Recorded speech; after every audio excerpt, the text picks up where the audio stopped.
ಹಿಂದೆ ಕರ್ನಾಟಕ ಹಾಗೆ ತಮಿಳುನಾಡು ಮುಖ್ಯಮಂತ್ರಿಗಳ ನಡುವೆ ನಡೆದ ಸಂಧಾನ ಮಾತುಕತೆ ಮುರಿದು ಬಿದ್ದಂತೆ ಈ ಬಾರಿ ಕೂಡ ಈ ಪರಸ್ಪರ ಮಾತುಕತೆ ಫಲಪ್ರದ ಇನ್ ಕೇಸ್ ಆಗದೆ ಹೋದ್ರೆ ಅಂಥ ಸಂದರ್ಭದಲ್ಲಿ ಅಂತಾರಾಜ್ಯ ನದಿ ನೀರು ವಿವಾದ ವಿಧೇಯಕದಲ್ಲಿ ಇರೋ ದಾರಿ ಏನು ಅನ್ನೋದನ್ನ ಗಮನಿಸ್ತಾ ಹೋಗೋಣ.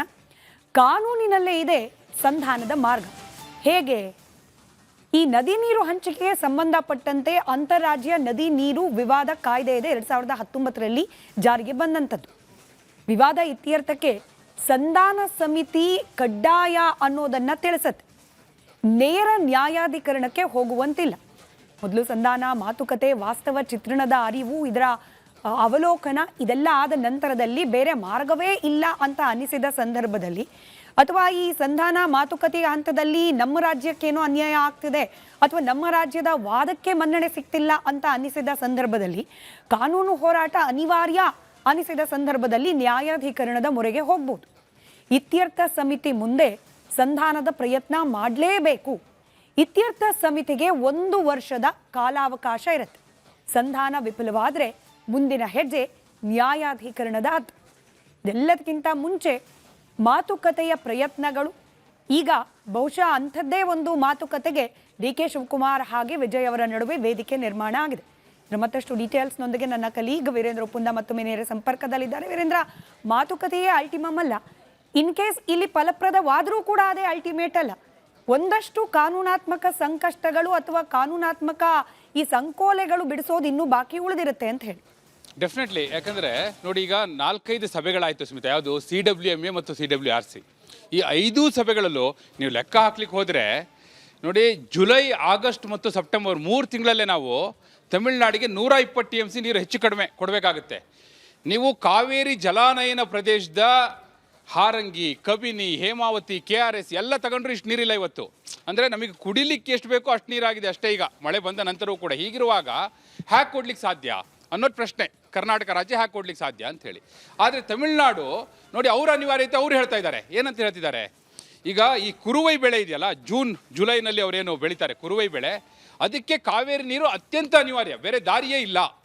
ಹಾಗೂ ಇದಾದ ನಂತರ ಈಗ ಮುಂದಿನ ತಿಂಗಳು ಆಗಸ್ಟಲ್ಲಿ ಸಾಂಬಾ ಬೆಳೆಯನ್ನು ಬೆಳೀತಾರೆ, ಅದಕ್ಕೆ ಬಿತ್ತನೆ ಮಾಡ್ತಾರೆ, ಅದಕ್ಕೂ ಕೂಡ ಕಾವೇರಿ ನೀರು ಅನಿವಾರ್ಯ.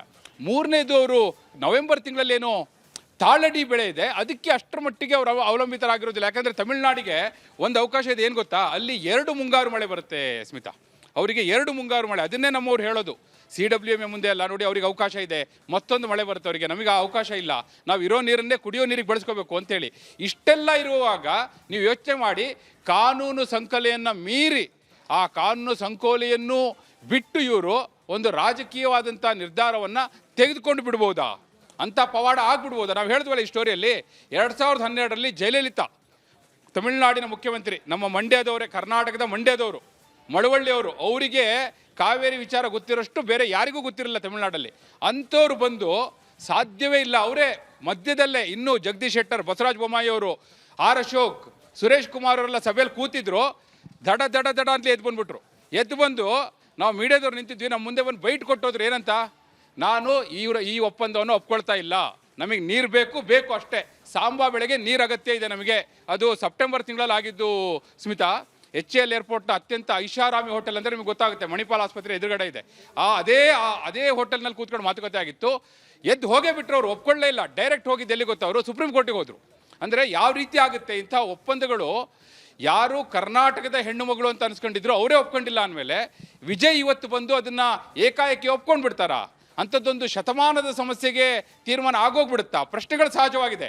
ಹಾಗೊಂದು ವೇಳೆ ಆಗಿದ್ದೇ ಆದರೆ ಆಗಲಿ ಅಂಥೇಳಿ ಪ್ರತಿಯೊಬ್ಬರು ತಮಿಳುನಾಡಿನ ರೈತರು, ಕರ್ನಾಟಕದ ರೈತರು ಕೂಡ ಬಯಸ್ತಾರೆ. ಬಹುಶಃ we have to wait and see Smita ಈ ವಿಚಾರವನ್ನು. ಈಗ ಮೇಕೆದಾಟು ಡಿ.ಕೆ. ಶಿವಕುಮಾರ್ ಅವರ ಎಟ್ಟಗೇನ್ ಪೊಲಿಟಿಕಲ್ ಪ್ರಶ್ನೆಗೆ ಡಿ.ಕೆ. ಶಿವಕುಮಾರ್ ಅವರ ಒಂದು ರೀತಿಯ ಕನಸಿನ ಯೋಜನೆ ಅನ್ನೋ ರೀತಿಯಲ್ಲಿ ಆಗ್ಬಿಟ್ಟಿದೆ. ಅವ್ರು ಮಾಡಿದ ಪಾದಯಾತ್ರೆ, ಪ್ರಣಾಳಿಕೆಯಲ್ಲಿ ಕೊಟ್ಟ ಭರವಸೆ, ಈಗ ಮಹತ್ವಾಕಾಂಕ್ಷಿ ರಾಜಕಾರಣಿ 2028 ಕೂಡ ವಾಪಸ್ ಬರಬೇಕು ಅಂತ ಬಯಸ್ತಾ ಇರುವ ರಾಜಕಾರಣಿಯಾಗಿ ಡಿ.ಕೆ. ಶಿವಕುಮಾರ್ ಅವರು ಶತಾಯಗತಾಯ ಪ್ರಯತ್ನ ಮಾಡುವ ಸಾಧ್ಯತೆ ಇದೆ. ಸೊ ಇದು ವೈಯಕ್ತಿಕ ಜೊತೆಗೆ ರಾಜ್ಯಕ್ಕೂ ಹಿತ ಅನ್ನೋ ಸಂದರ್ಭದಲ್ಲಿ ಒಂದು ಹೆಜ್ಜೆ ನಾವೇ ಮುಂದಿಡ್ತೀವಿ ಅಥವಾ ಒಂದು ಹೆಜ್ಜೆ ನಾವೇ ಕಾಂಪ್ರಮೈಸ್ ಆಗ್ತೀವಿ ಅನ್ನೋ ಹಂತದ ನಿರ್ಧಾರಕ್ಕೆ ಬರುವ ಸಾಧ್ಯತೆ ಇದೆಯಾ ಅಂತ? ಡೆಫಿನೆಟ್ಲಿ. ಯಾಕಂದರೆ ಬಹುಶಃ ಈ ಸಭೆಯಲ್ಲಿ ಡಿ.ಕೆ. ಶಿವಕುಮಾರ್ ಅವರ ಮೊಟ್ಟ ಮೊದಲ ಮಾತೆ ಮೇಕೆದಾಟು ಯೋಜನೆಯಿಂದ ತಮಿಳುನಾಡಿಗೆ ಹೆಂಗೆ ಉಪಯೋಗ ಆಗುತ್ತೆ ಅಂತಲೇ ಆರಂಭ ಮಾಡ್ಬೋದು ಸ್ಮಿತಾ ಅವರು. ನೋಡಿ ಇಂಥ ಬರಗಾಲದ ಸ್ಥಿತಿಯಲ್ಲೂ ಕೂಡ ಆ ಮೇಕೆದಾಟು ಡ್ಯಾಮ್ ಇದ್ದರೆ ನಾವು ನಿಮಗೆ ನೀರು ಕೊಡಲಿಕ್ಕಾಗುತ್ತೆ ಅಂಥೇಳಿ ಆ ರೀತಿ ಕನ್ವಿನ್ಸ್ ಮಾಡುವಂಥ ಪ್ರಯತ್ನವನ್ನೇ ಮಾಡ್ಬೋದು. ಯಾಕಂದರೆ ನೀವು ಹೇಳಿದ್ರಲ್ಲ ಅವರ ಮೇಕೆದಾಟು ಪಾದಯಾತ್ರೆ, ಅವರು ಮುಖ್ಯಮಂತ್ರಿ ಆಗಿರುವ ಕಾಲಘಟ್ಟದಲ್ಲಿ ಅವರು ಕಳೆದ ಚುನಾವಣೆಗೂ ಮುನ್ನ ಕೊಟ್ಟ ಅತಿ ದೊಡ್ಡ ಭರವಸೆಯೇ ಅದು ಮೇಕೆದಾಟು ಯೋಜನೆ ಇದ್ದು, ಮತ್ತು ಅವರ ಸಾಧನೆಯ ಪಟ್ಟಿಗೆ ಇದನ್ನೊಂದು ಸೇರಿಸ್ಕೊಂಡು ಹೋಗಬೇಕು ಅನ್ನೋದು ಇರುತ್ತಲ್ಲ ಒಬ್ಬ ಮುಖ್ಯಮಂತ್ರಿಗೆ. ಆ ಹಿನ್ನೆಲೆಯಲ್ಲಿ ಅದನ್ನೇ ಮೊದಲು ಅವರು ಪ್ರಸ್ತಾವ ಮಾಡ್ಬೋದು. ಕಾವೇರಿಯ ಸಂಕಷ್ಟ ಸೂತ್ರ ಅದು ರೂಪಿತ ಆಗುತ್ತೋ ಬಿಡುತ್ತೋ, ಆದರೆ ಮೇಕೆದಾಟು ಯೋಜನೆ ವಿಚಾರವಾಗಿ ತಮಿಳುನಾಡನ್ನು ಕನ್ವಿನ್ಸ್ ಮಾಡುವಂಥ ಪ್ರಯತ್ನವನ್ನು ಈ ಮೂಲಕ DK ಶಿವಕುಮಾರ್ ಅವರು ಮಾಡ್ತಾರೆ. ಅದು ಯಾವ ರೀತಿ ಮಾಡ್ತಾರೆ, ನಮಗೇನು ಉಪಯೋಗ ಆಗುತ್ತೆ ಅಂತಲ್ಲ. ಈಗ ನೋಡಿ 5 ಸಭೆ ಆಯಿತು CWMA ಮತ್ತು CWRCದು, ನಿಮಗೆ ಒಂದು ಹನಿ ನೀರು ಕೊಡ್ಲಿಕ್ಕೆ ಹೇಳಿಲ್ಲ. ಅದೇ ಮೇಕೆದಾಟು ಡ್ಯಾಮ್ ಇದ್ದಿದ್ರೆ ನಾವು ನಿಮಗೆ ನೀರು ಕೊಡಲೇಬೇಕಿತ್ತು ಮತ್ತು ಕೊಡ್ತಾ ಇದ್ವಿ, ಅಲ್ಲಿ ನೀರು ಸ್ಟಾಕ್ ಇರ್ತಾ ಇತ್ತು. ಸಂಕಷ್ಟದ ಸಮಯದಲ್ಲೂ ಬರಗಾಲದ ಸಂದರ್ಭದಲ್ಲೂ ನಿಮಗೆ ನೀರು ಕೊಡ್ಬೋದು ಅನ್ನುವ ವಿಚಾರವನ್ನೇ ಅವರು ಪ್ರಸ್ತಾವ ಮಾಡುವಂಥ ಸಾಧ್ಯತೆ ಇದೆ. ಬಹುಶಃ ಅದೇ ಕಾರಣಕ್ಕಾಗಿ ದೆಹಲಿಗೆ ಹೋದಾಗ ಕೇಂದ್ರ ಜಲಶಕ್ತಿ ಸಚಿವ CR ಪಾಟೀಲ್ರ ಬಳಿ ಈ ವಿಚಾರವನ್ನು ಅವರು ಪ್ರಸ್ತಾವ ಮಾಡಿದ್ದು. ಮತ್ತು ನೋಡಿ, ಒಂದು ಇಚ್ಛಾಶಕ್ತಿಯನ್ನು ಪ್ರದರ್ಶನ ಮಾಡುವಂಥ ಪ್ರಯತ್ನ ಇಲ್ಲಿ ಆಗ್ತಾ ಇದೆ.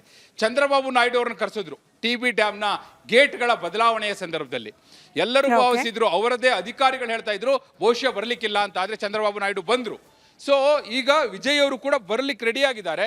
ಬಂದ ನಂತರ ನೋಡಿ, ಆನ್ ದಿ ಟೇಬಲ್ ಅಲ್ಲಿ ಕೂತಾಗ ಮಾತುಕತೆ ಯಾವ ಹಾದಿಯನ್ನು ಹಿಡಿಯುತ್ತೆ ಆ ಸಮಯಕ್ಕೆ ಸಂದರ್ಭಕ್ಕೆ ಹೇಳುವ ವಿಚಾರಕ್ಕೆ ಅದು ಡಿಪೆಂಡ್ ಆಗಿರುತ್ತೆ.